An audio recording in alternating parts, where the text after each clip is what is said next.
As duas letras combinadas em Kuf são a união paradoxal da santidade e da maldade. No geral, Kuf representa Kiddushá, o nível da santidade inerente a Deus. Por um lado, Kuf tem a sua parte mais comprida, que representa ali a imanência, e está separada da outra parte, o lado santo, a transcendência. Resh vem de início e também nos remete à cabeça, o Rosh. E temos que tomar cuidado para não usar de maneira errada, fazendo mau uso do nosso livre-arbítrio e nos tornar um Rashá. E com essa letra, Deus iniciou a Torá em Bereshit bara Elokim. E não é qualquer começo, é o começo de algo muito significativo. E todo começo pressupõe o seu fim, não? E esse é o segredo de Resh, ser o começo e o fim.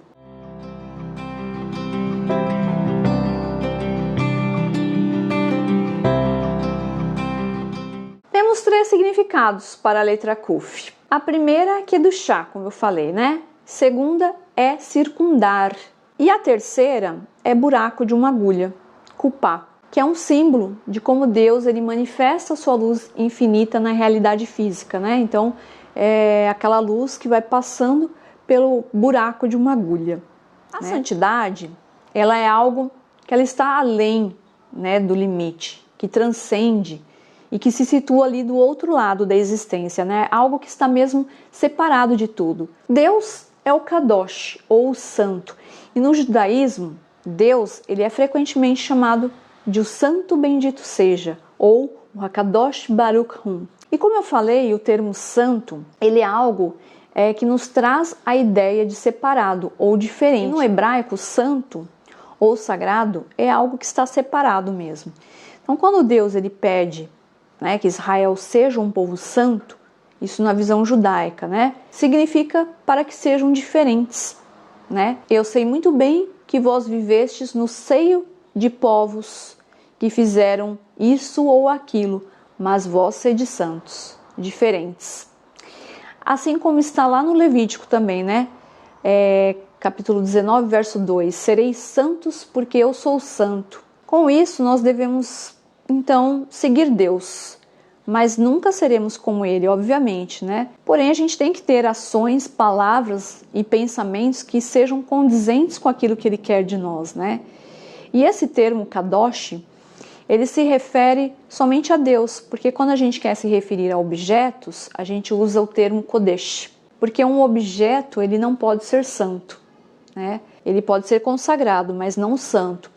Então, somente Deus é santo. Ao passo que o objeto, então, ele é consagrado. A gente também usa santo para pessoas, né? Conforme essa mesma passagem que eu acabei de citar, né? Sereis santos como eu sou santo. No entanto, alguns sábios interpretam que os homens, eles também são consagrados e não santos, porque só Deus, na visão deles, pode ser santo. Quanto à grafia, né, da letra Kaf, a gente pode dizer que ela é construída com a letra Resh e a letra Vav, olha aí na imagem. Mas também ela pode ser ali um Kaf e um Vav, que eu concordo até mais. E ainda você pode encontrar quem fale que é um Zain no lugar do Vav ali, tá? Mas segura aí essa informação que depois a gente vai falar sobre isso lá na Gemátria. Aqui é mais mesmo para mostrar para vocês que essas duas letras, né, que formam a letra Kuf, formam um espaço ali, né? Ou seja, são duas partes que formam a letra Kuf, mas não estão unidas, né? E na tradição judaica diz que o Resh, ele representa a transcendência, que é Deus, né? O Rosh, a cabeça, né? Ou cabeça, né? E o Vav, ele representa o homem e a presença de Deus no homem. Então, segundo a Kabbalah, essas duas letras, né? Aí o Resh ou o Kaf, o Vav, né? Elas estão separadas completamente. E essa região aí separada, conforme está na tela para vocês, é o que eles chamam de o vazio, né? Ou seja, para você, para o mundo, para que o mundo possa existir, é necessário ali um vazio entre o infinito e o homem, que é representado então aí nessa grafia da letra Kuf. E se você reparar essa letra Kuf, ela é bem comprida, né? Essa perninha dela, que é a parte aí que representa o Vav. Então ela desce até abaixo ali da linha da escrita. E por que isso? Ela simboliza que algumas pessoas elas podem cair e elas se agarram nessa perna ali que está abaixo da linha, né? E quando nós caímos a gente precisa se agarrar, né, em alguma coisa. A Resh, que representa então a transcendência e o mundo de cima, e o Vav, que representa então a imanência e o mal, no qual nós podemos cair. Então a letra Kuf, ela tem essas duas representações nela.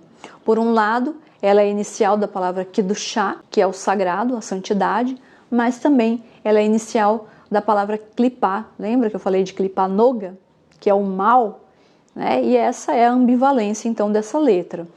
Então Kuf pode representar tanto Deus como também o mal que existe no mundo. Essa é a letra, ela também é inicial da palavra Kedesha, né, que significa prostituta, que é o contrário então de Kedushá. Também é a letra de Korban, que significa sacrifício ou oferenda. E a ideia do Korban era se aproximar do Criador, né, pois vem de Karov Karev, né, ou fique próximo do Criador. E a oferenda ela era feita lá num lugar sagrado, né, que era justamente o templo. Essa letra ela também pode ser pronunciada como Kof, tá, que significa macaco no hebraico. E existem aqueles que defendem que o homem descende dos macacos, né? Mas para o Talmud é o contrário, tá? O macaco é quem descende do homem. E aí eu falei que essa letra, ela também pode significar circundar, né? Lá no começo, ou círculo. E lembra que eu falei de Samer, da transcendência? Então aqui é o mesmo sentido, tá? Então o círculo ele não tem começo e nem fim. E Deus, ele é representado por um círculo. Círculo ele também representa a perfeição, né? A igualdade. E as coisas de Deus, elas são representadas em círculos, porque tudo na natureza ela tem meio que uma forma mais arredondada, tá? E o quadrado, né, ou seja, as figuras retas seriam obra do homem, tá? Isso segundo Talmud. E Jung, ele denominou o círculo ou mandala, para quem não sabe o que é mandala, tem uma imagem aí, como símbolo fundamental que representa o centro ali da nossa psique, o self, né, o si mesmo. E é o arquétipo da unidade, né, ou da totalidade, tá? Então aí só fazendo aí uma comparação para vocês. E na mitologia, né, porque aqui a gente está fazendo um estudo, né, então o conhecimento é sempre bem-vindo, tá? Na mitologia egípcia, o deus Ra era associado ao sol e está ligado também à criação do mundo, né? E ele era a principal divindade ali no panteão do Antigo Egito, tá? Ou seja, o sol, ele é representado por um círculo, certo? E a letra Kuf se escreve Kuf, Vav mais Pei. Vamos lá, que aqui é meio complexo, tá, gente? O Kuf, ele vale 100, o Vav vale 6 e o Pei vale 80, que dá o total de 186, né? Que é a gemátria também da palavra Makom. Mas aqui é um mem comum somente, tá? Lembra que eu falei de Makom, que é um dos nomes de Deus? E aí eu falei daquele pensamento errado. A gente acha que Deus está no universo, mas não, é o universo que está em Deus. Então Deus sim é o lugar do universo. Por isso que Deus ele recebe esse nome, tá? Para quem quiser entender melhor, volta lá na letra Mem que eu explico. Agora, em relação à forma da letra, vamos entender também a sua gemátria, tá? Então, a forma é que eu falei, né? É um Kaf, um Vav e um Pei. O Kaf mais o Vav dá 26, que é a numerologia do tetragrama sagrado. Já Vav mais Pei, nós temos um total de 86, que é a mesma de Elohim, que é um dos nomes também mais sagrados de Deus, né? Pela a sua numerologia. Então, Kuf, ele é uma letra que está repleto de divindade, né? Kuf é a 19ª letra e é o segredo de Eva. Eva é Rava, né? E a numerologia também dá 19, que vem também da raiz vida, porque Adão a chamou de Rava, né? Porque ela era a mãe de toda a vida. Mas, pelo seu pecado, ela trouxe a morte ao mundo. Então, Kuf, como eu disse, é a 19ª letra do alfabeto hebraico e o número 19, ele corresponde também ao ciclo de 19 anos da Lua. em relação ao Sol. Isso aí baseado no calendário judaico, tá? Então a Lua, ela representa a figura feminina, que é receptora de luz. O segredo lá da Sefirá de Malhut, e está personificada em Eva. Já o Sol, ele representa a figura masculina, que é doadora de luz, ligada a Sefirá Yesod, personificada em Adão. E olha só, a letra Kuf vale 100. E os nossos sábios dizem que desde que o templo foi destruído, é muito importante a pessoa proferir 100 bênçãos por dia. E no judaísmo existem muitas bênçãos, recita-se Amidá 3 vezes ao dia, com 19 bênçãos cada, que dá 57. Na oração da manhã, mais 26 bênçãos. E à noite, mais 4. Graças após as refeições, com 4 bênçãos, e mais 2 quando se lava as mãos, Então, para um judeu, é facilmente chegar aí nessas 100 bênçãos por dia. 100 é considerado o número da morte, mas se você recitar essas 100 bênçãos, você transforma esse decreto de morte em vida. Nosso dia, ele tem que ser uma oração plena, desde o acordar até o se deitar. Não somente no se deitar, mas em tudo aí, dar graças e proclamar aí a bondade e misericórdia e as bênçãos de Deus. Eu vou pedir perdão que o vizinho está ouvindo um som alto, mas vamos continuar, Letra Resh, ou Reish, você pode encontrar com a escrita I, que vem do aramaico, tá? É a 20ª letra do alfabeto hebraico, seu valor numérico é 200. A palavra Resh vem de cabeça, e ela também é a inicial de outras palavras, como Rosh, que também é cabeça, Reshit, que é início, e Rishon, que é primeiro, E ela está na primeira palavra da Torá, quando a gente lê Bereshit bara Elohim, Lembra que eu falei lá nos primeiros vídeos desse módulo? Inclusive eu citei esse exemplo, da palavra Reshit, que é a mesma raiz de Rosh, Tanto que a letra no hebreu primitivo, ela era escrita na forma de uma cabeça, Até mostrei os slides falando sobre isso. Se vocês quiserem entender melhor, vocês têm que voltar lá nas 2 primeiras aulas desse módulo que eu falei sobre isso. E o formato da letra, ela se assemelha a uma cabeça, a cabeça de um homem. Então essa letra, ela significa cabeça. A palavra Bereshit, no princípio, é a cabeça, E cabeça tem 2 sentidos. Por um lado, ela designa o que está em cima, ou alguém ali de grau superior, quando se fala o cabeça, certo? E também a cabeça que faz parte do nosso corpo humano, Então na Torá, ela inicia aí com esse termo, a palavra no início ou no princípio, ela tem um significado importante, porque a gente não está falando de qualquer início, mas de um início muito significativo, A festa do Ano Novo dos judeus é Rosh Chodesh, A cabeça do ano, o Ano Novo, onde tudo começa. Podemos dizer que tudo se começa pela cabeça, O mundo, ele nasceu, vamos dizer, da cabeça de Deus, metaforicamente aí falando. Outro significado da palavra Rosh, cabeça, ele está implícito ali no versículo quando diz: o Senhor vai à tua frente, ou seja, eu estarei à frente, eu serei o cabeça, e não no fim, deixando ninguém para trás. E para o judeu, ser o primeiro não é somente do ponto de vista ali cronológico, tá? Mas foi o primeiro povo a ter descoberto o Deus único, o povo judeu, então, a gente pode dizer que ele é o Reshit Ono, o início do vigor do Pai. E Resh é o início e o fim, o que está em cima, ou o começo, onde tudo se inicia, e o que está abaixo, a conclusão ali das coisas, E esse é o paradoxo dessa letra, Essa letra, ela possui a sua ambivalência. Ela também pode designar o mal, Porque ela é o início da palavra rachá que significa malvado. E essa letra, então a gente pode dizer que ela tem uma conotação negativa. E também que está ligada à sua numerologia 200, porque vamos pensar, de acordo com a Kabbalah, quando a gente pega o número 2 e você potencializa ele, então, por exemplo, 20, que é 2 vezes 10, né? A essência do 2, ela continua, né? Nós temos ali no 2 a dicotomia, lembra que eu falei do bem e do mal? Então, quando você potencializa, você intensifica esse mal, né? Por isso que Resh, ele tem então esse simbolismo ligado ao mal. Resh, se você olhar para reparar, eu vou mostrar a imagem, ele dá as costas para o Kuf. Olha aí na imagem. Kuf, como eu falei, ele é o que do chá, ele é a santidade.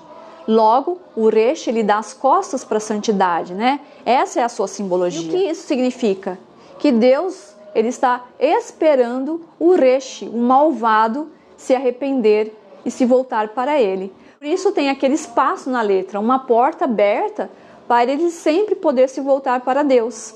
Então a letra Resh é como uma espécie ali de um canal que está dando então as costas para a santidade. Mas se ele mudar de lado, né, ao invés ali de energias negativas, né, virarem energias sagradas do que do chá e deixar de ser um rachá, um malvado, e ele aí se tornará um rosh, que é o que? Um cabeça. E aí ele vai se elevar.